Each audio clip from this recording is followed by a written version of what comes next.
महाराष्ट्र नगर निगम चुनाव में बीजेपी गठबंधन ने बड़ी जीत हासिल कर ली है। रुझानों में 29 नगर निगमों में 25 निगमों पर बीजेपी बढ़त के साथ है। लेकिन सबसे बड़ा कमाल हुआ देश की सबसे बड़ी महानगर पालिका मुंबई में, जहां शिवसेना के करीब 25 साल के शासन का दी एंड हो गया। जी हां, 20 साल बाद साथ आए ठाकरे भाई मिलकर भी अपना किला नहीं बचा पाए। पुरजोर कोशिश की लेकिन कामयाब नहीं हो पाए और बीएमसी में बीजेपी और शिवसेना शिंदे गठबंधन 227 में से 118 सीटों पर आगे चल रही है। देखिए, देवेंद्र फडणवीस यानी कि देवा भाऊ निर्विवाद नायक बनकर उभरे हैं और इस चुनाव का एक और अहम पहलू है ठाकरे ब्रांड का कमजोर पड़ना।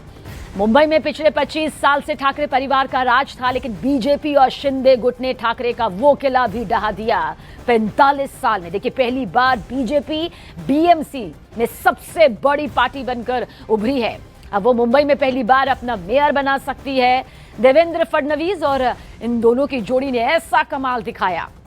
मराठवाड़ा में शरद पवार का तिलिस्म देखिए टूट गया। इस चुनाव में शरद पवार गुट और कांग्रेस का भी सच से सामना यहां पर हो चुका है। तो बीजेपी की देखिए महाविजय किस तरह से यहां पर सामने आई है। खासतौर से बीएमसी में पहली बार बीजेपी को बहुमत हासिल हुआ और कहा जा सकता है कि ये जोड़ी यहां पर जनता के दिलों पर फिर से राज करती हुई नजर आई।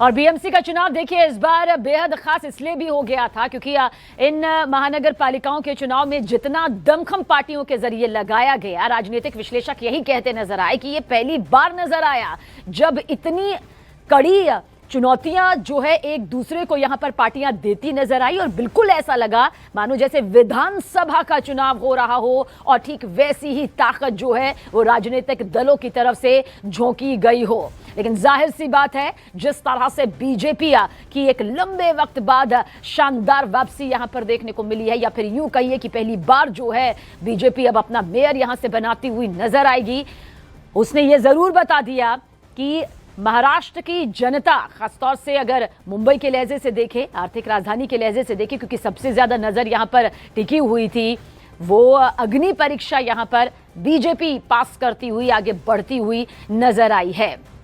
तो महाराष्ट्र नगर निगम चुनाव में जिस तरह से एक बड़ी जीत हासिल हुई, बड़ा रुझान यहां पर बीजेपी के खेमे में नजर आ रहा है। ऐसे में ये जनता की वो नब्ज है जिसके बारे में कहा जा रहा था कि भले ही चुनाव का दायरा सिमटा हो लेकिन असर इसका वही पावरफुल होगा जिसकी उम्मीद यहां पर पार्टियां कर रही थी।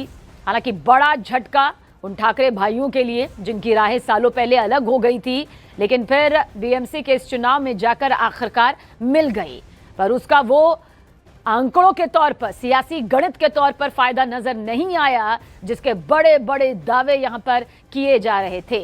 जनता ने सिरे से नकारा और कहा जा सकता है कि वो फैक्टर जीत के तौर पर नजर आया जिसने बीजेपी के खेमे को मजबूत कर दिया।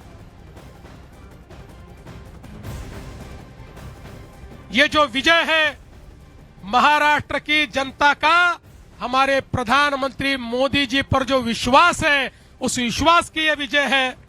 इस देश में और महाराष्ट्र में प्रधानमंत्री मोदी जी ने जो विकास और विश्वास की राजनीति शुरू की है, उसका यह विजय है। और हम लोग ये संकल्प करते हैं कि इस महाविजय के बाद हम सभी लोग महाराष्ट्र के एक एक नगर को यहां पर उसकी सेवा करने के लिए अपने आप को समर्पित करेंगे। एक एक नगर का विकास होगा, जन जन का विकास होगा, गरीबों का विकास होगा, सभी को सारी बुनियादी सुविधाएं मुहैया होगी। इस विश्वास के साथ हम लोग इस चुनाव में कूदे थे और जनता ने एक ऐसा आशीर्वाद दिया है। ये मामूली विजय नहीं, ये अतिभव्य इस प्रकार का विजय है। इसलिए ये विजय मैं सभी को समर्पित करते हुए आप सभी का बहुत बहुत मैं अभिनंदन करता हूं, सभी को बधाई देता हूं।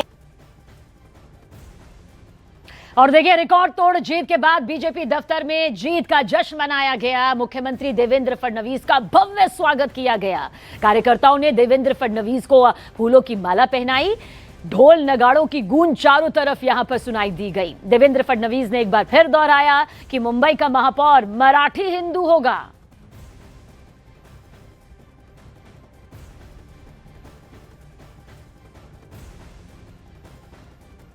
त्या मुंबईच्या महापौराच्या चर्चेला पूर्ण विराम आहे, कारण महायुतीचं बहुमत आलं आहे.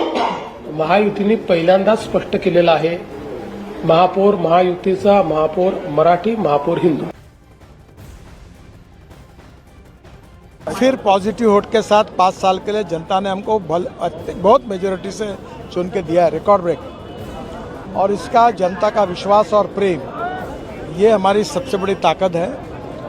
हमने जात पंथ धर्म भाषा के आधार पर राजनीति नहीं की, जनता का ईमानदारी से विकास किया, और जो विकास किया उसमें भेदभाव नहीं किया. और ये विशेषता रही है कि जात पंथ धर्म का विचार न करते हुए जनता ने फिर से एक बार नागपुर शहर को हमारे देश का सबसे सुंदर, स्वच्छ और प्रदूषण मुक्त शहर बनाने के लिए हमारे पर विश्वास जताया. और देखिए, पुणे, पिंपरी या चिंचवड़ में चाचा भतीजे का पावर गेम कुछ इस तरह से फेल होता हुआ नजर आया. बीजेपी को बम्पर बढ़त मिलती नजर आ रही है. महाराष्ट्र का पुणे और पिंपरी चिंचवड़ पवार परिवार का देखिए गढ़ माना जाता रहा है. यहाँ इनकी मजबूती सबसे ज्यादा इतिहास के सियासी पन्नों में दर्ज है. लेकिन इस बार बीजेपी ने दोनों पवार के गढ़ को भी लगभग जीत लिया. और इस बार पुणे और पिंपरी चिंचवड़ का म्यूनिसिपल कॉर्पोरेशन के चुनाव अजीत पवार और शरद पवार दोनों मिलकर लड़ रहे थे.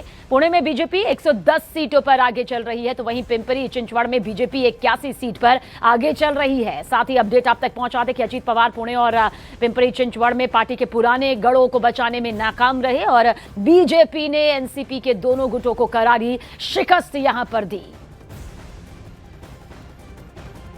अपेक्षा भी कर रहे थे, हमें पूरा विश्वास था हम सबसे बड़ी पार्टी उभर के आए. आप ये मानते हैं कि अब अपोजिशन के पास कोई मुद्दा नहीं रह गया है?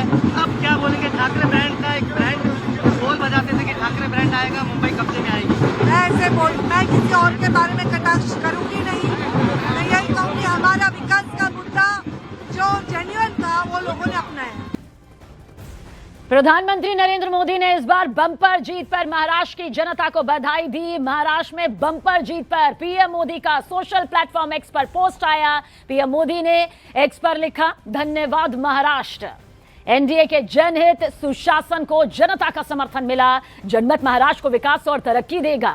महाराष्ट्र से एनडीए का रिश्ता और मजबूत हुआ है. साथ ही पीएम मोदी ने यह भी लिखा कि मैं पूरे महाराष्ट्र के लोगों का आभारी हूं.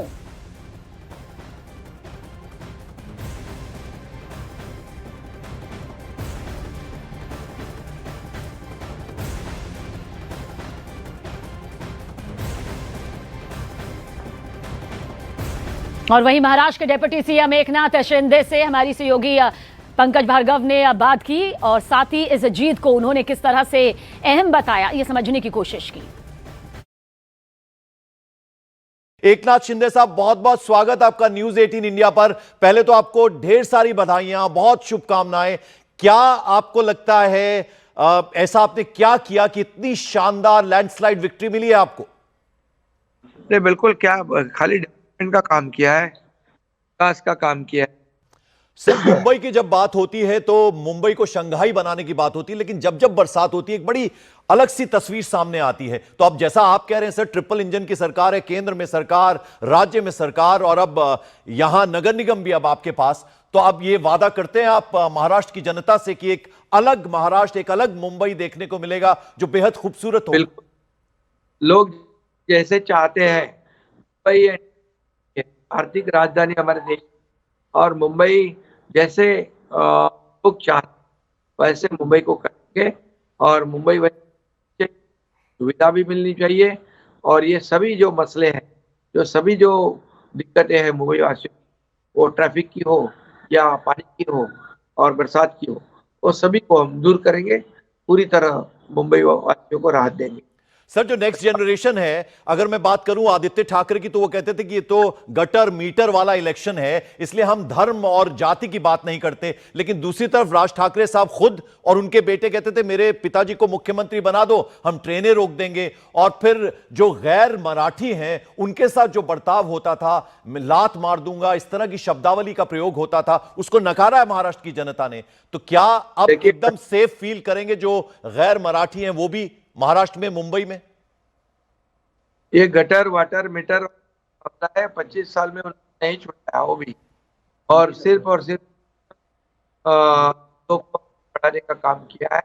तो इमोशनल नहीं चलते हैं चुनाव में। अब लोग बहुत ही समझदार है, लोग काम करने वाले, बढ़ाने, विकास करने वाले लोग को सपोर्ट करते हैं। वो सपोर्ट मुंबई वासियों को किया है। अभी हमारी जिम्मेदारी है मुंबई वासियों को और उनके जीवन को जीवन में बदलाव लाना। निश्चित रूप से सर, ये जो बदला हुआ महाराष्ट्र है, जो बदला हुआ मुंबई, एक आखिरी सवाल है सर, कितनी जल्दी चेंज देखने को मिलेगा, परिवर्तन देखने को मिलेगा महाराष्ट्र वासियों को? देखिए, ऑलरेडी हो चुका है। जो काम में, मेट्रो के काम में, कारशेड के काम में सब जगह बुलेट के काम दे दिया, उसको हम तो हटा दिया। मैं जब मुख्यमंत्री बन गया तो पहले हटा दिया। 2.5 साल के मुख्यमंत्री कार्यकाल में बहुत काफी काम हो गए। अभी देवेंद्र जी मुख्यमंत्री है, हमारी टीम काम कर रही है, तो ऑलरेडी काम शुरू हुआ। और आगे देखो, बहुत ही आगे के काल में ये सब जो मुद्दे हैं मुंबई वासियों के लिए अहम है, उसको हम जरूर मुंबई वासियों को जल्द से जल्द राहत देंगे और मुंबई जैसे चाहते वैसे बनाएंगे। एकनाथ शिंदे साहब, आपने न्यूज 18 इंडिया से बात किया, आपको एक बार फिर से बहुत बहुत ढेर सारी शुभकामनाएं और बहुत बहुत बधाइयां आपको। देखिए, उद्धव की पार्टी हार से बौखलाई हुई है और हार से बौखलाए संजय राउत ने एकनाथ शिंदे को लेकर हार के लिए जिम्मेदार ठहराया है। उन्होंने सोशल मीडिया पर लिखा, अगर एकनाथ शिंदे शिवसेना का जयचंद नहीं बनते तो मुंबई में बीजेपी का मेयर कभी नहीं बनता। मराठी जनता शिंदे को जयचंद के तौर पर याद रखेगी, ये संजय राउत की तरफ से देखिए कहा गया। एकनाथ शिंदे को इस हार के लिए उन्होंने जिम्मेदार ठहराया है, बाकायदा जयचंद तक कह डाला है। ये बोल उनकी तरफ से सोशल प्लेटफॉर्म पर सामने आया।